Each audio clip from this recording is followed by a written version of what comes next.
Hello dears, എല്ലാ കൂട്ടുകാർക്കും എജ്യുമേറ്റിൻ്റെ ഇന്നത്തെ ക്ലാസ്സിലേക്ക് സ്വാഗതം.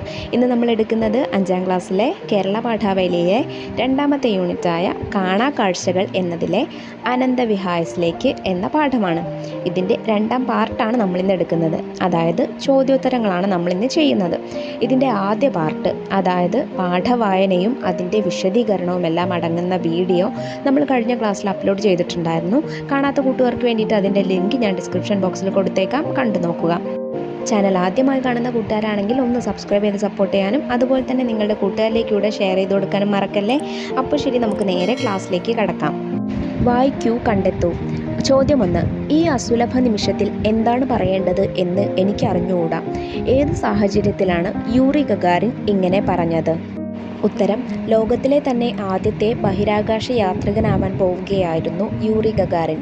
ആ മഹാദൗത്യം നിർവഹിക്കുന്നത് ലോകം മുഴുവൻ ഉറ്റുനോക്കിക്കൊണ്ടിരിക്കുന്ന നിമിഷത്തിൽ അദ്ദേഹം പറഞ്ഞ വാക്കുകളാണിത്.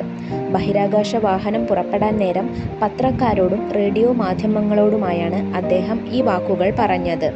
ചോദ്യം 2. യൂറി ബഹിരാകാശത്തു നിന്ന് കണ്ട കാഴ്ചകൾ എന്തൊക്കെയാണ്? ഒരു വിവരണം തയ്യാറാക്കൂ.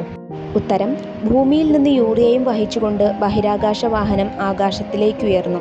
താഴെ ഒരു വെള്ളിരേഖ പോലെ നീണ്ടുകിടക്കുന്ന സൈബീരിയയിലെ മഞ്ഞുറഞ്ഞ നദികൾ അദ്ദേഹം കണ്ടു. ഭൂമിയിലെ നദികൾ, കാടുകൾ, മേഘങ്ങൾ എല്ലാം അദ്ദേഹത്തിന് വ്യക്തമായി കാണാൻ സാധിച്ചിരുന്നു. ആകാശത്തിൽ ചിതറിക്കിടക്കുന്ന നക്ഷത്രങ്ങളെ കണ്ടപ്പോൾ ഉഴുതുമറിച്ച വയലിൽ പുതുതായി വിതച്ച ഗോതമ്പ് മണികളാണ് അദ്ദേഹത്തിന് ഓർമ്മ വന്നത്. നക്ഷത്രങ്ങളുടെ നിറം കെടുത്തിക്കൊണ്ട് പ്രകാശിക്കുന്ന സൂര്യന് ഭൂമിയിൽ നിന്ന് കാണുന്നതിൻ്റെ 100 ഇരട്ടി തീവ്രത ബഹിരാകാശത്തു നിന്ന് നോക്കുമ്പോൾ ഉണ്ടെന്നാണ് അദ്ദേഹം പറയുന്നത്. ബഹിരാകാശത്തു നിന്നും നോക്കിയപ്പോൾ ഭൂഗോളത്തിന് ചുറ്റും ഇളം നീല നിറത്തിലുള്ള ഒരു ആവരണം അദ്ദേഹം കണ്ടു. ഭൂമിയിൽ നിന്ന് അകലും തോറും ഇളം നീല നിറം കടും നീലയായും വയലറ്റായും അവസാനം കറുപ്പായും മാറി. നിറങ്ങളുടെ ഈ മാറ്റം അതീവ ഹൃദ്യമായൊരു കാഴ്ചയായിരുന്നത്രേ.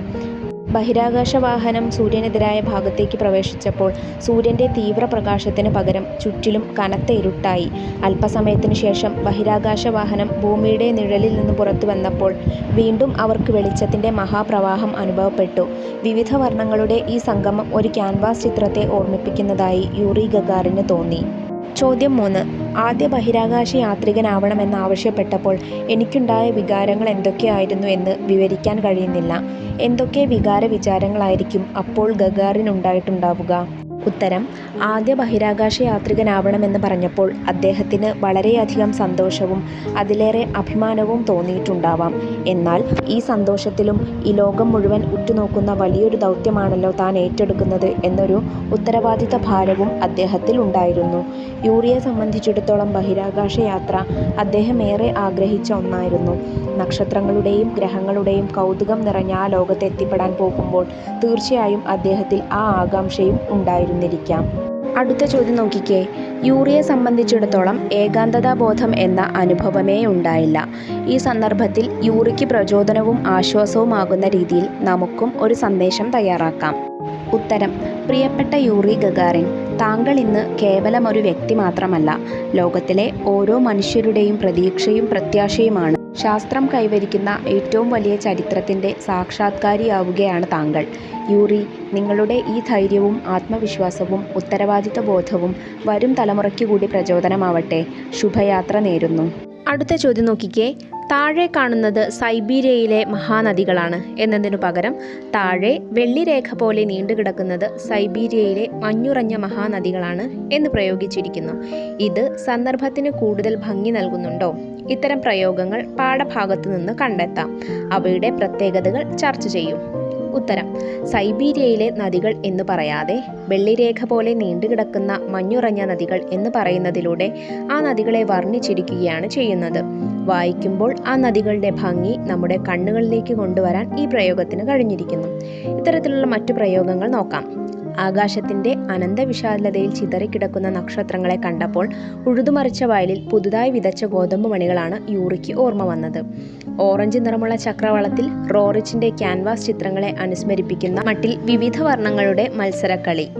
ഇത്തരം പ്രയോഗങ്ങളെല്ലാം തന്നെ ആ സന്ദർഭത്തിന് വളരെയധികം ഭംഗി നൽകുന്നുണ്ട്. അടുത്ത ചോദ്യം നോക്കൂ. അജ്ഞാതമായ ഒരു സ്ഥലത്തേക്ക് ഒറ്റയ്ക്കൊരു യാത്ര. ഇങ്ങനെയൊരു അവസരം ലഭിച്ചാൽ എന്തായിരിക്കും അതിനോടുള്ള നിങ്ങളുടെ മനോഭാവം? ക്ലാസ്സിൽ പങ്കുവയ്ക്കൂ. ഉത്തരം: അജ്ഞാതമായൊരു സ്ഥലത്തേക്ക് ഒറ്റയ്ക്കൊരു യാത്ര എന്നത് തികച്ചും സാഹസികത നിറഞ്ഞ ഒന്നാണ്.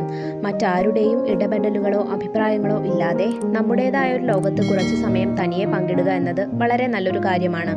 ഞാൻ സാഹസികതകൾ ഏറെ ഇഷ്ടപ്പെടുന്ന ഒരാളാണ്. അതുകൊണ്ട് തന്നെ ഇത്തരമൊരു അവസരം എനിക്ക് കിട്ടിയാൽ ഒരിക്കലും ഞാനത് പാഴാക്കില്ല. ഇതിലെ അവസാനത്തെ ചോദ്യം നോക്കൂ. വാർത്ത തയ്യാറാക്കുക. ആദ്യ ബഹിരാകാശ യാത്ര റിപ്പോർട്ട് ചെയ്യാൻ പത്രങ്ങളും റേഡിയോയുമാണ് അന്നുണ്ടായിരുന്നത്. ഇന്നത്തെ കാലത്തുള്ള ബഹിരാകാശ യാത്രയാണെങ്കിലോ ഈ വാർത്ത എങ്ങനെയായിരിക്കും അവതരിപ്പിക്കുക? ഉത്തരം: ഇന്നത്തെ കാലത്ത് ദൃശ്യമാധ്യമങ്ങളാണ് അധികവുമുള്ളത്. അതിലേറെ പ്രധാനപ്പെട്ട ഒന്നാണ് ടെലിവിഷൻ. ഇന്ന് എല്ലാവരും വാർത്തകൾ അറിയുന്നത് TV-യിലൂടെയാണ്. അതുകൊണ്ട് നമുക്കൊരു TV-യിലെ വാർത്ത നോക്കാം. നമസ്കാരം എല്ലാ പ്രേക്ഷകർക്കും ഇന്നത്തെ 24 ന്യൂസ് റൗണ്ടപ്പിലേക്ക് സ്വാഗതം. ഇന്നത്തെ പ്രധാന വാർത്തകൾ എന്തെന്ന് നോക്കാം. ഇന്നത്തെ പ്രധാന വാർത്ത റഷ്യയിൽ നിന്നാണ്. മനുഷ്യരാശിയുടെ തന്നെ ചരിത്രത്തിൽ നടക്കുന്ന ഏറ്റവും വലിയൊരു സാക്ഷാത്കാരമാണ് നമ്മൾ ഇന്ന് നിറവേറ്റാൻ പോകുന്നത്. ലോക ചരിത്രത്തിൽ തന്നെ ആദ്യമായി ബഹിരാകാശത്തേക്കുള്ള മനുഷ്യൻ്റെ ആദ്യ യാത്രയ്ക്കായുള്ള ഒരുക്കങ്ങൾ റഷ്യയിലെ ബേക്കനൂർ സ്പേസ് സെന്ററിൽ പൂർത്തിയാക്കിയിരിക്കുകയാണ്. ഏതാനും നിമിഷങ്ങൾക്കുള്ളിൽ വൈകാതെ തന്നെ സീനിയർ ലഫ്റ്റനന്റ് യൂറി ഗഗാറിനെയും വഹിച്ചുകൊണ്ട് റഷ്യയുടെ വോസ്റ്റോക്ക് ആകാശത്തേക്ക് കുതിച്ചുയരുന്നതാണ്. ഇപ്പോൾ നമുക്ക് റഷ്യയിൽ നിന്നുള്ള തത്സമയ ദൃശ്യങ്ങൾ കാണാവുന്നതാണ്. യാത്രയ്ക്കായുള്ള ഒരുക്കങ്ങൾ പൂർത്തിയായി അവസാന ഘട്ടത്തിലേക്ക് എത്തുന്ന കാഴ്ചയാണ് നമ്മളിപ്പോൾ കണ്ടുകൊണ്ടിരിക്കുന്നത്. വൈകാതെ തന്നെ വോസ്റ്റോക്ക് യൂറിയെയും വഹിച്ചുകൊണ്ട് ആകാശത്തേക്ക് ഉയരുന്ന കാഴ്ച നമുക്ക് കാണാനാവും. ഏതായാലും ചരിത്രത്തിലെ ഏറ്റവും വലിയ അസുലഭ നിമിഷങ്ങൾക്കായാണ് നമ്മളിപ്പോൾ ദൃക്സാക്ഷികളായിക്കൊണ്ടിരിക്കുന്നത്. ഇനി ഇതുപോലെ നിങ്ങൾക്ക് വാർത്ത എഴുതിയിട്ട് എന്ത് ചെയ്യാവുന്നതാണ്. ഇതിൻ്റെ അവസാനത്തിലേക്ക് വേണമെങ്കിൽ യൂറി ഗഗാറിൻ്റെ വാക്കുകൾ നമുക്ക് കേൾക്കാമെന്ന് പറഞ്ഞുകൊണ്ട് അദ്ദേഹം പറഞ്ഞിട്ടുള്ള കാര്യങ്ങളുണ്ടല്ലോ, അതുപോലെ നിങ്ങൾക്ക് എടുത്തെഴുതാവുന്നതാണ് കേട്ടോ. അപ്പോൾ ഇന്നത്തെ ക്ലാസ് എല്ലാ കൂട്ടുകാർക്കും ഉപകാരപ്രദമായി എന്ന് വിശ്വസിക്കുകയാണ്. മറ്റ് ക്ലാസ്സുകളുമായി നമ്മൾ വൈകാതെ തന്നെ വരുന്നതാണ്. ആ ക്ലാസ്സുകൾ ലഭിക്കുന്നതിന് വേണ്ടിയിട്ട് ചാനൽ ഒന്ന് സബ്സ്ക്രൈബ് ചെയ്ത് തൊട്ടടുത്ത് കാണുന്ന ബെല്ലൈക്കണിൽ ഓൾ ബട്ടൺ പ്രസ് ചെയ്ത് വെക്കുക. അപ്പോൾ നിങ്ങൾക്ക് വീഡിയോ മിസ് ചെയ്യാതെ കാണാൻ പറ്റുന്നതാണ് കേട്ടോ. അപ്പോൾ ശരി, മറ്റൊരു ക്ലാസ്സുമായി വീണ്ടും കാണാം. താങ്ക്